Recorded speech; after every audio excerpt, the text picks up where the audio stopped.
हाल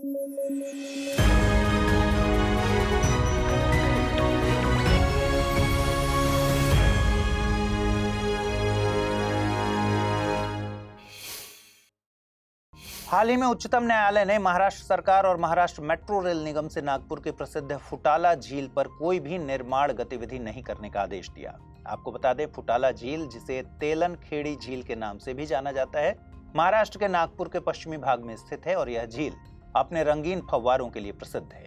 यह एक मानव निर्मित झील है जिसका निर्माण नागपुर के भोसले राजाओं द्वारा कराया गया था। गणतंत्र दिवस परेड के बाद तसर सिल्क या टसर सिल्क काफी सुर्खियों में है। इसका प्रदर्शन झारखंड की झांकी में किया गया। प्राचीन काल में तसर सिल्क को कोसा या फिर वन्य सिल्क भी कहा जाता था, लेकिन वर्तमान में इसे अहिंसा सिल्क के नाम से जाना जाता है। यह एक प्रकार का जंगली रेशम है जो आसन और अर्जुन जैसे पौधों को खाने वाले रेशम के कीड़ों से बनाया जाता है। विश्व स्तर पर इसका उत्पादन भारत के अलावा चीन, श्रीलंका और बांग्लादेश में होता है। भारत विश्व में रेशम का दूसरा सबसे बड़ा उत्पादक है और कुल रेशम उत्पादन में टसर रेशम का योगदान लगभग 10% है। वैज्ञानिक और औद्योगिक अनुसंधान परिषद यानी CSIR ने गणतंत्र दिवस की झांकी के द्वारा जम्मू और कश्मीर में लेवेंडर की खेती पर प्रकाश डाला। CSIR के वैज्ञानिक प्रयासों के कारण लेवेंडर की खेती में अभूतपूर्व वृद्धि हुई है। इसके चलते प्रयोगशाला से लेकर बाजार तक लेवेंडर उत्पादों का विकास होने के साथ ही जम्मू कश्मीर में कई कृषि स्टार्टअप्स का निर्माण हुआ है। लेवेंडर की खेती को ही पर्पल रिवॉल्यूशन अर्थात बैंगनी क्रांति के रूप में भी जाना जाता है। इसकी शुरुआत अरोमा मिशन के माध्यम से 2016 में की गई थी। भारत और सऊदी अरब के बीच संयुक्त सैन्य अभ्यास सदा तंसीक की शुरुआत आज राजस्थान से हुई। इस अभ्यास में सऊदी अरब के रॉयल सऊदी लैंड फोर्सेस और भारत की ओर से ब्रिगेड ऑफ द गार्ड्स के सैनिक शामिल हुए। इस अभ्यास का उद्देश्य दोनों पक्षों के सैनिकों को अर्ध रेगिस्तानी इलाके में संयुक्त अभियान के लिए प्रशिक्षण देना और दोनों देशों की सेनाओं के मध्य सर्वोत्तम सैन्य गतिविधियां और अनुभव साझा करना है। इसके अलावा भारत और सऊदी अरब के बीच होने वाला अभ्यास अल मोहद अल हिंदी है। प्रधानमंत्री ने हाल ही में सुप्रीम कोर्ट के 75वीं जयंती समारोह का उद्घाटन किया। इसी के साथ प्रधानमंत्री ने नागरिक केंद्रित सूचना और प्रौद्योगिकी पहल का शुभारंभ किया, जिसमें digital supreme court report, digital court 2.0 और सुप्रीम कोर्ट की नई वेबसाइट शामिल है। आपको बता दें, संविधान लागू होने के साथ ही 26 जनवरी 1950 को सर्वोच्च न्यायालय अस्तित्व में आया था, लेकिन इसका उद्घाटन 2 दिन बाद 28 जनवरी 1950 को किया गया। साथ ही मूल संविधान में एक मुख्य न्यायाधीश और 7 अन्य न्यायाधीशों के साथ एक सर्वोच्च न्यायालय की परिकल्पना की गई थी। वर्तमान में स्वीकृत न्यायाधीश की अधिकतम संख्या 34 तक पहुंच गई है। अर्जेंटीना ने वेस्टर्न इक्वाइन इंसेफेलाइटिस वायरस यानी WEEV के मानव संक्रमण के मामले में विश्व स्वास्थ्य संगठन को सचेत किया। वेस्टर्न इक्वाइन इंसेफेलाइटिस एक दुर्लभ वायरल बीमारी है जो मनुष्यों और घोड़ों को प्रभावित करती है। यह वेस्टर्न इक्वाइन इंसेफेलाइटिस वायरस के कारण होता है, जो वायरस के टोगाविरेडे परिवार का एक सदस्य है। यह मुख्य रूप से क्यूलेक्स टर्सालिस मच्छर द्वारा फैलाया जाता है। ओडिशा के मुख्यमंत्री नवीन पटनायक ने संबलपुर जिले में पुनर्विकसित समलेश्वरी मंदिर का उद्घाटन किया है। यह राज्य के पश्चिमी क्षेत्र में सबसे प्रतिष्ठित मंदिरों में से एक है। महानदी के तट पर स्थित इस मंदिर का निर्माण 16वीं शताब्दी का माना जाता है। इस पुनर्विकास परियोजना का मुख्य उद्देश्य मंदिर के बुनियादी ढांचे के उन्नयन और सुविधाओं का निर्माण करना है तथा इस परियोजना का नाम समलेई SAMALEI रखा गया है। समलेई से तात्पर्य समलेश्वरी मंदिर क्षेत्र प्रबंधन और स्थानीय आर्थिक पहल है।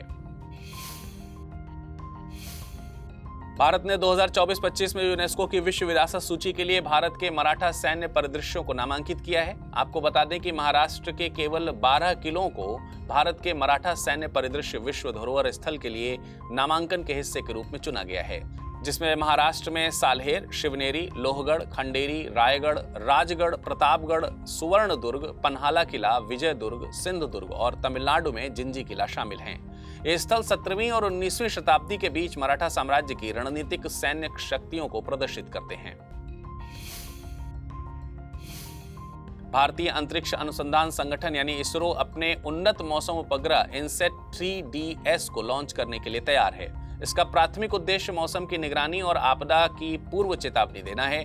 इसके साथ ही इसरो की इनसेट प्रणाली की क्षमताओं को महत्वपूर्ण रूप से बढ़ाएगा और मौसम की अधिक सटीक और वास्तविक समय पर जानकारी प्रदान करेगा तथा यह आपदा प्रबंधन के लिए भी काफी महत्वपूर्ण रहेगा। इसके साथ ही यह विभिन्न भौगोलिक क्षेत्रों पर पर्यावरणीय प्रभाव का विश्लेषण करने में सहायक सिद्ध होगा। आपको बता दें कि यह इनसेट 3D उपकरणों की श्रृंखला में तीसरा है। इसके पूर्ववर्ती इनसेट 3D और इनसेट 3DR थे।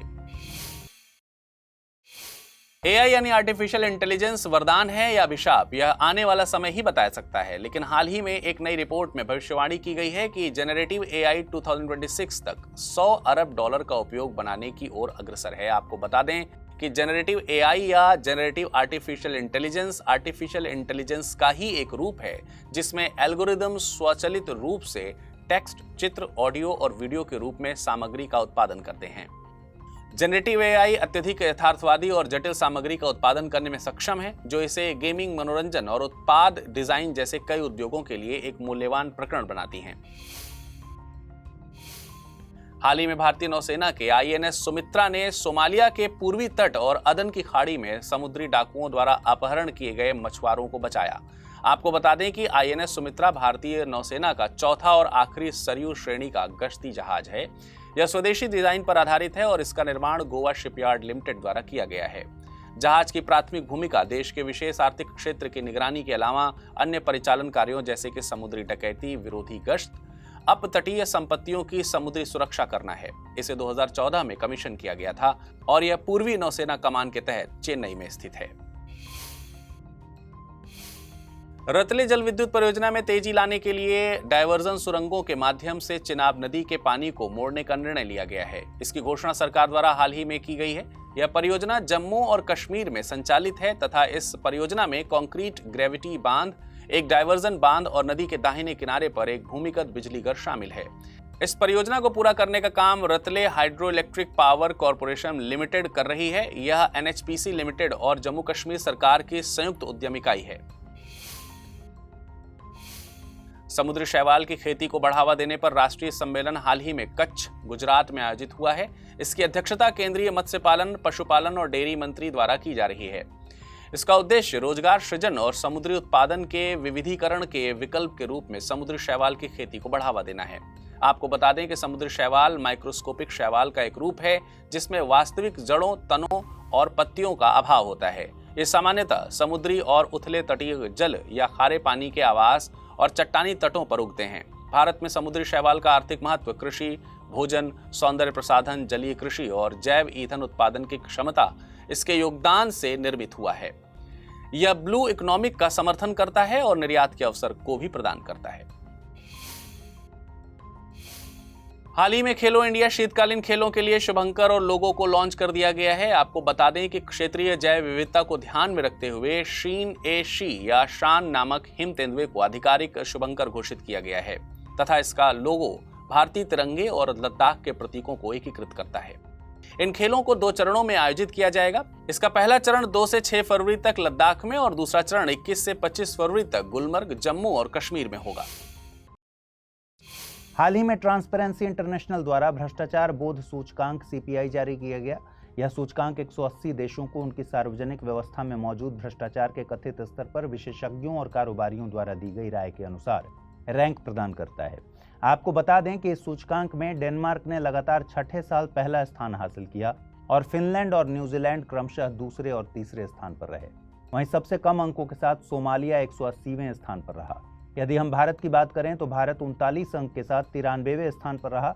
वहीं पिछले वर्ष 2022 में भारत 85वें स्थान पर था। मलेशिया के दक्षिणी राज्य जोहोर के सुल्तान इब्राहिम इस्कंदर को मलेशिया का 17वां राजा नियुक्त किया गया है। उन्हें इस पद के लिए अगले 5 साल के लिए चुना गया। उन्होंने सुल्तान अहमद शाह का स्थान लिया जो पहांग राज्य से संबंधित थे। दरअसल 1957 में आज़ादी के बाद से मलेशिया में मलय राज्य के शासक बारी बारी से 5 साल के लिए गद्दी पर बैठते हैं। आपको बता दें मलेशिया में 13 राज्य हैं लेकिन केवल 9 में ही शाही परिवार हैं। इन शाही परिवार में जो भी राजा बनता है वह प्रधानमंत्री और कैबिनेट की सलाह पर कार्य करता है, लेकिन संघीय संविधान के तहत उसे कुछ विवेकाधीन शक्तियां भी प्राप्त हैं जिनमें प्रधानमंत्री को नियुक्त करने का अधिकार भी शामिल है। हाल ही में रामसर स्थलों की सूची में भारत ने 5 और आर्द्रभूमि स्थलों को शामिल किया। इसी के साथ भारत में रामसर स्थलों की संख्या 75 से बढ़कर 80 हो गई है। इसकी जानकारी केंद्रीय पर्यावरण मंत्री द्वारा दी गई तथा शामिल किए गए इन 5 स्थलों में से 3 स्थल अंक समुद्र पक्षी संरक्षण रिजर्व, अघनाशिनी एस्चुरी और मगदी केरे संरक्षण रिजर्व कर्नाटक में स्थित हैं, जबकि 2 अन्य कराईवेट्टी पक्षी अभयारण्य और लॉन्गवुड शोला रिजर्व वन तमिलनाडु में स्थित हैं। रामसर सूची का उद्देश्य आर्द्र भूमि के अंतर्राष्ट्रीय नेटवर्क का विकास और उसकी देखरेख करना है, जो कि वैश्विक जैव विविधता के संरक्षण और मानव जीवन को बनाए रखने के लिए महत्वपूर्ण है। एराविकुलम राष्ट्रीय उद्यान को 1 फरवरी से 31 मार्च तक बंद रखने का निर्णय लिया गया है। दरअसल यह निर्णय प्रजातियों के प्रजनन के मौसम के चलते लिया गया। आपको बता दें कि यह राष्ट्रीय उद्यान केरल के इडुक्की जिले में पश्चिमी घाट के किनारे है। 1978 में इसे राष्ट्रीय उद्यान घोषित किया गया था तथा दक्षिण भारत की सबसे ऊंची चोटी अनाईमुडी यहीं स्थित है। इसके अलावा यह नीलगिरी तहर का प्राकृतिक आवास है और 12 साल में एक बार खिलने वाले फूल नील कुरिंजी की भी भूमि है। अमेरिका ने हाल ही में वोल्ट टाइफून नामक एक प्रमुख चीन समर्थित हैकिंग समूह पर रोक लगा दी है। दरअसल यह समूह अमेरिकी साइबर बुनियादी ढांचे को प्रभावित करने का काम कर रहा था। वोल्ट टाइफून चीन में स्थित एक राज्य प्रायोजित हैकिंग समूह है जो करीब 2021 से सक्रिय है। यह समूह आमतौर पर जासूसी और सूचनाएं एकत्र करने का काम करता है। वोल्ट टाइफून दुनिया भर में कमजोर डिजिटल उपकरणों जैसे राउटर, मॉडेम और यहां तक कि इंटरनेट से जुड़े सुरक्षा कैमरे और अधिक संवेदनशील लक्ष्यों पर हमला कर उनको नियंत्रित करने का काम करता है। हाल ही में असम कैबिनेट द्वारा राज्य के विकास के लिए महत्वपूर्ण विधेयकों को मंजूरी दी गई। इन विधेयकों में असम पर्यटन विकास और पंजीकरण विधेयक 2024, माइजिंग स्वायत्त परिषद संशोधन विधेयक 2024 शामिल हैं। स्वायत्त परिषद विधेयक परिषद में प्रतिनिधित्व का विस्तार करेगा। इस विधेयक के तहत परिषद में निर्वाचित सदस्यों की संख्या 36 से बढ़ाकर 40 और नामांकित सदस्यों की संख्या 4 से बढ़ाकर 5 कर दी जाएगी तथा प्रस्तावित पर्यटन विधेयक पर्यटन के विकास के माध्यम से आर्थिक विकास सुनिश्चित करने, पर्यटन के बुनियादी ढांचे में वृद्धि करने और असम की सांस्कृतिक और प्राकृतिक विरासत की रक्षा जैसे लाभ पर केंद्रित है। प्रतिवर्ष 2 फरवरी को विश्व आर्द्र भूमि दिवस मनाया जाता है। यह दिन 2 फरवरी 1971 को ईरानी शहर रामसर में आर्द्र भूमि पर कन्वेंशन को अपनाने की तारीख को चिन्हित करता है। इस वर्ष के विश्व आर्द्र भूमि दिवस की थीम आर्द्र भूमि और मानव कल्याण रखी गई है। इसका लक्ष्य ये बताना है कि मानव कल्याण के सभी पहलू जैसे शारीरिक, मानसिक और पर्यावरणीय आर्द्र भूमि के स्वास्थ्य से कैसे जुड़े हुए हैं तथा विश्व आर्द्र भूमि दिवस के मौके पर आज इंदौर में अंतर्राष्ट्रीय सम्मेलन का आयोजन किया गया, जिसमें रामसर कन्वेंशन ऑन वेटलैंड की सेक्रेटरी जनरल डॉक्टर मसुंडा मुंबा भी मौजूद रही। आपको बता दें, विश्व आर्द्र भूमि दिवस पहली बार 1997 में मनाया गया था। भारतीय नौसेना ने वर्ष 2024 को नौसेना असैन्य वर्ष के रूप में घोषित किया है। ऐसा भारतीय नौसेना ने नागरिक मानव संसाधन प्रबंधन में नौसेना के असैन्य लोगों के प्रशासन, दक्षता और कल्याण में होने वाले सुधार को ध्यान में रखकर किया है। आपको बता दें, नौसेना के असैन्य कर्मचारियों की संख्या भारतीय नौसेना के कुल कार्यबल का लगभग 1/3 है। ये असैन्य कार्मिक नौसेना के सभी क्षेत्रों में परिचालन प्रभाव में महत्वपूर्ण योगदान देते हैं। केंद्रीय कोयला, खान और संसदीय मामलों के मंत्री ने हाल ही में सी केयर्स वेब पोर्टल लॉन्च किया।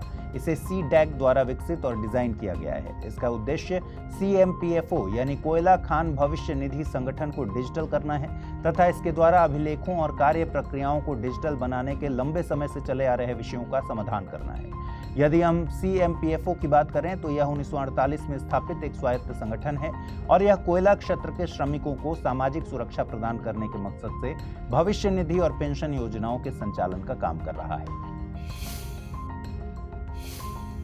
भारतीय वायुसेना 17 फरवरी को जैसलमेर के पोखरण में वायु शक्ति 2024 का महत्वपूर्ण अभ्यास संचालित करेगी। इस अभ्यास के दौरान वायुसेना अंतर संचालन और युद्धाभ्यास पर ध्यान केंद्रित करते हुए अपनी हवा में लड़ाई और परिचालन क्षमताओं का प्रदर्शन करेगी। इस अभ्यास में तेजस, प्रचंड और ध्रुव जैसे भारत में निर्मित और तैयार किए गए अनेक विमान भाग लेंगे तथा हवा से हवा में और जमीन से हवा में वार करने वाली मिसाइल प्रणाली का भी प्रदर्शन होगा।